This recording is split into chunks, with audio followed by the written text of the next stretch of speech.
All right. Hey guys, welcome back to another episode of the Daily Student Chronicles. Today, we've got a good one in store for you guys. This is definitely one of our most odd topics because most people probably think the topic is insanely insignificant, irrelevant, or doesn't hold much value. Yeah, but I think it's pretty cool how many new things we can talk about today. Our conversations always bring something new into my knowledge. And our topic is backpacks. Aw, come on, sound guy. With what we know, I bet you won't be awing at the end of our segment. Yeah, for real, we've got some interesting facts and also some seriously advanced inventions to talk about. Let's get started then, shall we? All right.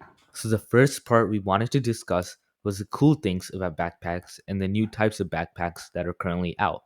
Then we'll get into the more serious backpack talk. So we're assuming that many of y'all use backpacks on the daily, and we know how different backpacks can be. Some of them fit all your stuff, some of them don't, and some of them leak every single liquid imaginable. Oh yeah, I think we can all relate to that. Anyway, we know you guys all use normal backpacks, but there's some really cool innovations in backpacks we would like to share and explain. So the first thing that we've got to show is a VITL cooling backpack.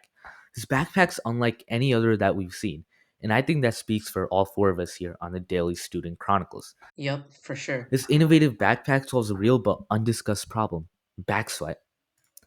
This backpack's made up of breathable straps, wind turbine channels, an active cooling switch, easily clippable closures, and it's made up of water-resistant durable material, specifically synthetic leather PU.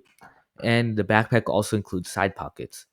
Yeah, and this is really cool because it has a cool flow where the fan gets air from under the bag itself and then puts it through back channels to get to the back of the wearer, which I think is amazing.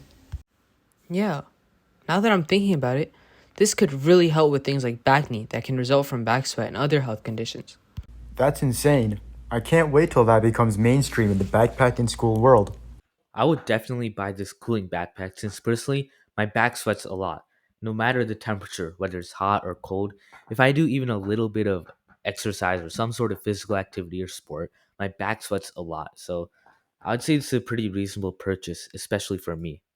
I think heating backpacks would be a great idea as well, especially in winter, because walking around with your back heated in the cold and brutal weather would definitely feel amazing. Yeah, I really think that this could be really helpful. But what about those with sensitive skin? I don't think it matters much since there would probably be built-in settings for personal customization. Totally, I completely agree. These built-in settings could be used for both cooling backpacks and heating backpacks, and there could be certain modes or heating and cooling levels that are best for everyone. I think you could just personalize it based on your preferences, like what Christian said. Cooling and heating backpacks seem like great items in the future, but let's look in the present day, you know?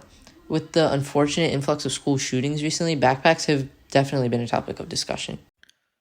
Yeah, I've seen it a lot recently as well. Some new things are being implemented into backpacks to help keep a student safe in any sort of dangerous situations.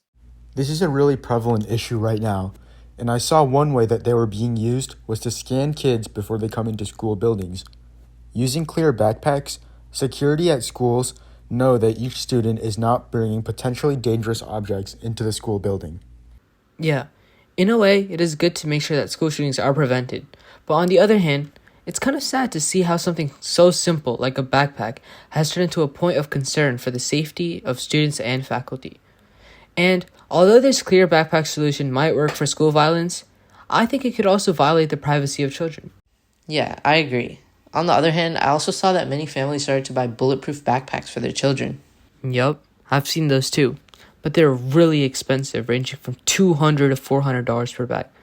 I know that this is a price people are willing to pay for safety, but paying that much for a simple backpack seems ridiculous to me. Parents definitely want to protect their kids though, because sales were up by 200% after the 2019 shootings. With all these new events happening in society and improvements in the technology field, even the most simple and primitive item, like the backpack, will evolve into something amazing. And it's cool that something as simple as a backpack can play that role to show how innovation can affect society.